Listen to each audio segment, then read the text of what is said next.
Open the door. I hope this crashes. Open the fucking door! Hi guys, welcome to Novum and welcome to Writing Icons, where we're going to be breaking down iconic characters and doing deep dives into what makes them tick. First up is Don Logan, Ben Kingsley's show-stealing gangster from the year 2000 film Sexy Beast. Don is the foil to the main character Gal, the Essex boy made good, played by Ray Winstone, who desperately wants to leave his life of crime behind him. And despite only being in the film for around 40 minutes, Don quickly became a fan favourite, an iconic figure of unhinged gangster venom. He bursts out of the screen and assaults the audience with non-stop aggression and volume and violence. He makes you laugh, makes you terrified, and he makes you cry. He's a cyclone tearing through the film and the lives of those around him, causing as much damage as he possibly can. And while he may only be around for the middle of the film, his presence looms large over the beginning and the end all the same. And it's undoubtedly the thing you walk away thinking about, the thing that keeps you coming back, because Ben Kingsley's performance is so electric, you can just watch it again and again. And before the character is ever on screen, the film obsesses over his arrival. We see his power and the danger he represents in the fear responses of the rest of the cast. The foreshadowing goes from surreal and poetic to blunt and in-your-face terror the second they get news of Don's arrival. And arrive Don does. From the very first time he opens his mouth, you know exactly who Don is. Gotta change my shirt, it's sticking to me, I'm sweating like a The only route seemingly available to him in every interaction is blunt aggression. He's never tactful, he's never polite or empathizing. In fact, he doesn't exhibit any behavior that suggests he cares about other people in any way beyond his own motivations. He doesn't conversate, he simply escalates. Every response is slightly louder, slightly quicker, slightly sharper. A lot of his dialogue is literally him just saying the opposite of what the other character just said. Hence the long rants of both the word no and later the word yes. It's why when Gal says he's going to have to turn the opportunity down, Don says, "Just gonna have to turn this opportunity yes." It doesn't really matter if Don is being stupid or trying to be clever here. The point is that without thinking, he's going to bark back exactly what you've just said with the answer he wants attached. Like brainwashing, but instead of LSD and hypno spirals, it's saliva-drenched face screaming. His entire plan in getting Gal to say yes is to ask him until he says yes. And for reasons that we're going to explore, that somehow makes for some of the most electrifying and tense exchanges I've ever seen on screen. The length and breadth of Don's insults is worth mentioning too. He's not trying to change your mind with one sharp remark. He's trying to wear you down, berate you and assault you as if 100 insults will eventually produce a different outcome. Even when he tries to compliment someone, his mouth will just keep going until he's contorted it into an insult. He can't employ diplomacy in any way, in fact. When he tells Gal to talk to him on the beach, to open up because he's a good listener, the next thing out of his mouth is him telling Gal to shut up. He calls him a louse and a cunt and revolting, and that's when he's trying to get Gal to do what he wants. He can't be understanding in spite of himself. He literally only understands blunt aggression and hatred. And while at first this may seem like it's a product of the gangster life, I think it's very difficult to walk away with that being your impression. While the gangster life has no doubt suited Don, as we go through it's going to become very clear that all he has ever known is aggression. That's why it's the only thing he's capable of exhibiting. Don's entire life has been anger and violence, and that almost certainly began before his life of crime. In fact, it's likely the reason he chose one. Don lies without a second thought and without a care if people believe him.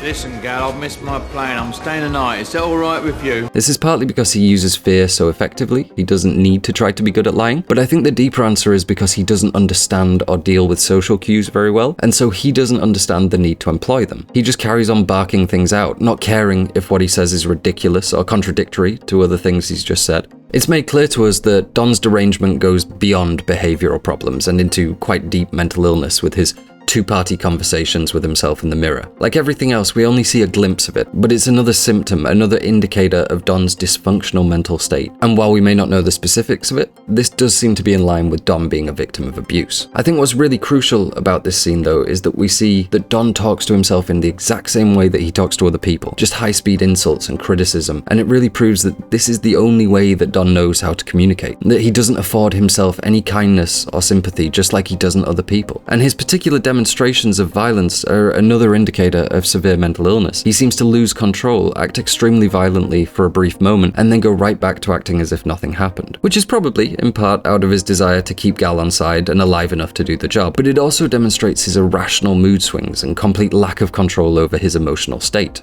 He's constantly alert. He's never in a relaxed position, always bolt upright and watching over his shoulder for an incoming threat. Essentially hyper-awareness, which is very common in victims of PTSD and trauma, and another building block to Don's personality being a product of abuse. This goes hand in hand with his paranoia too. Don is very open about sharing his paranoia, in fact. My fucking ears were burning all the way, fucking back in the fucking cab, fucking on fire. Because while he may act like the dictionary definition of not giving a fuck, he's still terrified of what people think of him, which is just one of Don's many paradoxes. He doesn't have the social wherewithal to act in the way he wants to be perceived, but he is still certain he does want to be treated with respect. And when he talks to himself in the mirror, he's concerned that people are making him look a fool. He's appalled by the suggestion he's attracted to Jackie despite openly admitting it. He's shocked when Dee Dee talks back to him and makes a joke at his expense. And perhaps most importantly, he's quite delusional about coming off as a professional, albeit a professional gangster, and despite the fact that he is anything but professional. I guess the best way of putting it is that he's incapable of acting how he wants to be perceived, and he wants to be perceived in line with his own delusions of himself. When people start to act in a way that doesn't line up with Don's delusional reality, then his only recourse is violence because he's too entrenched in his mental illness to acknowledge his viewer's delusion. Look at this shot of Don and Gal together in the bar. It's so well set up that from this alone, we can see Don's whole outlook. We know he isn't ever going to relax. He sits bolt upright in the laid-back resort bar. We know he isn't going to turn his back on a bar full of people because he's constantly surveying for threats. It shows us he's not interested or perhaps not comfortable being close to Gal in a bar setting. It also shows that he doesn't care about staring at people, sat surveying the dance floor, looking at people dancing and not caring if he looks odd or rude doing it. And it's framed in such a way that we as the audience are those people. Don doesn't care about our sensibilities or privacy, just like he doesn't care about the characters in the film. And he's out of the ordinary. This isn't how people sit at bars. Normally this shot would be two people hunched over having a quiet drink, but Don doesn't care about company or customs, so he sits straight upright, facing the wrong way, staring right at the audience. And ultimately it shows us that, for whatever or however many reasons, Don's lens is skewed. He's going to act oddly, antagonistically, and in opposition to how we would expect someone to in everyday situations, because he is a contradictory and aggressive character with zero let-up. Cigarette.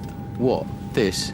No, I'm not going to put it out. Now, normally when I'm breaking down a character, no matter how terrible and how irredeemable they are, well-written characters will always have some good in them, something to sympathize with or an understandable motivation driving them. And on the face of things, that will be very easy with Dom, because there is a definite hint of him missing his friend Gal. He tries to bond with him and say things like, guys like us just do it for the buzz, the charge. He laments that people back home ask after him all the time, and Gal doesn't even seem to care. He even tells Gal he loves him before charging right back into verbally dismantling him. And it's tempting to want to see this as somewhere to sympathize with him, that he just misses his friend. But let me say something that isn't true for almost any other well-written character I can think of. Don Logan has no redeeming qualities. Not a single one. And he certainly doesn't care about his friendship with Gal. He cares, or rather resents, that Gal is happy. He resents that Gal has gotten away from the life they shared. He resents that Gal has the image of success and happiness, even if it is just an image. And this is one of the rare instances he lays out his thinking directly. I won't let you be happy, why should I? Which is essentially, I'm not happy, so why should I let you be? And that is his driving motivation in seeking Gal out. It's his driving motivation in everything he does, inflicting the sadness he feels every day on those around him. Ben Kingsley describes it as one of the howls of the character. He doesn't miss his friend. He resents that he got out of their life of crime and will do anything to drag him back into it, because he knows that ultimately that life ends in failure,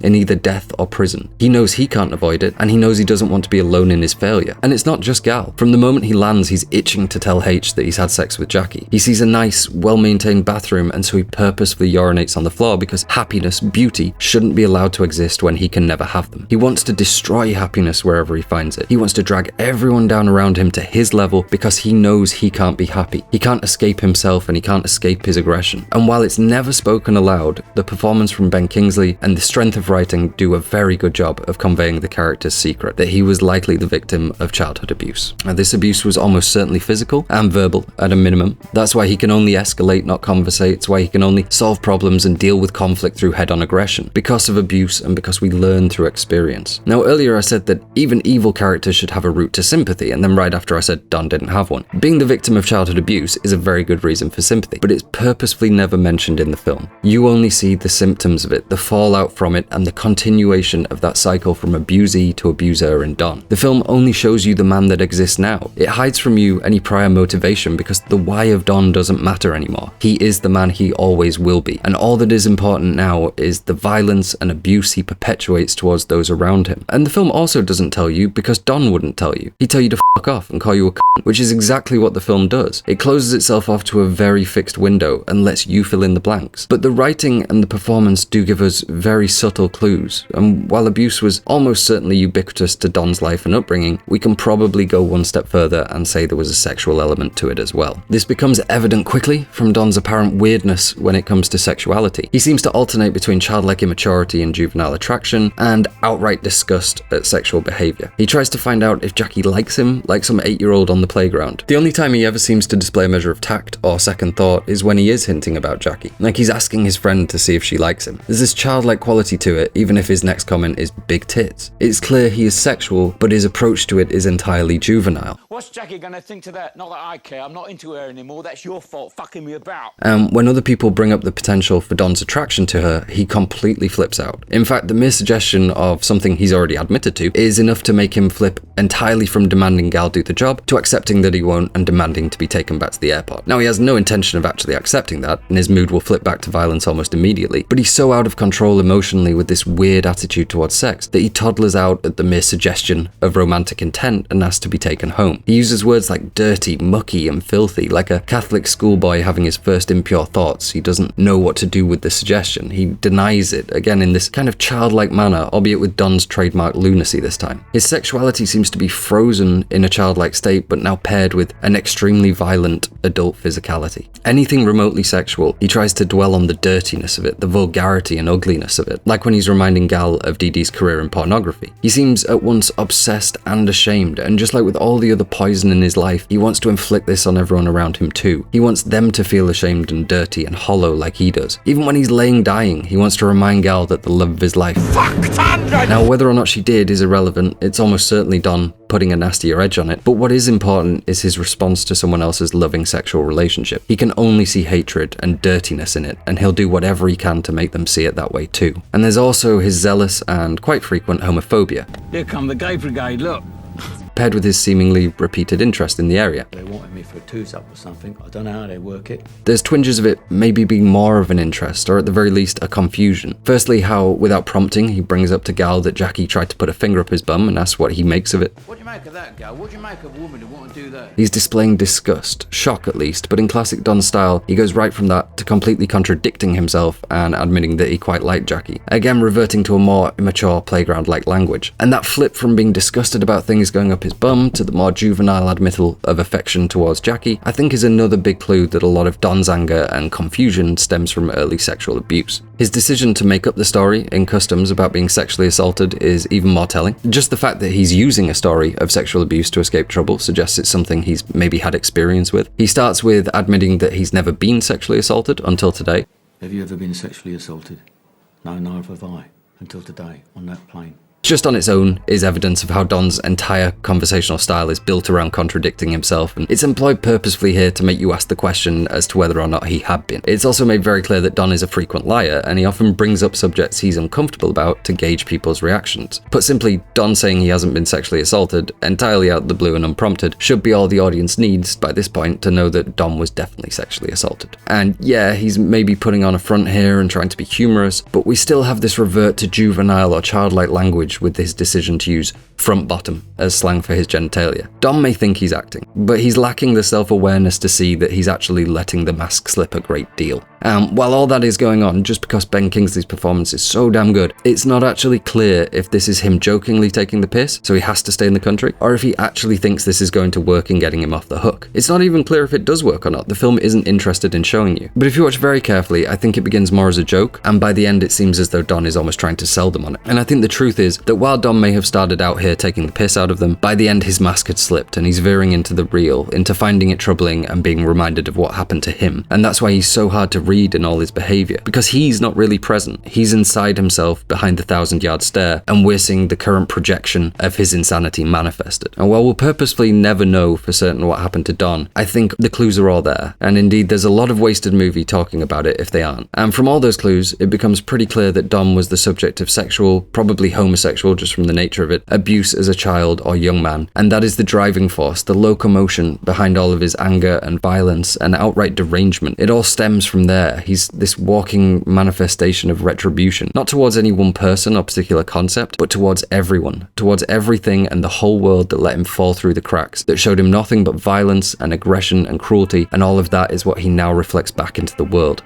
It's incredibly well woven into the writing of this character who, on the face of it, is simply this insanely energetic icon of violence and aggression. Don's motivations are so subtly layered and well hidden from the surface, despite being almost ever present in the performance, that this kind of character is only really possible when an actor truly becomes the role. Seeing Ben Kingsley be able to go fluently in and out of Don Logan is a joy to behold. He seems to be able to think and speak in Don's dialogue beyond any script, and that only comes from truly knowing a character inside and out.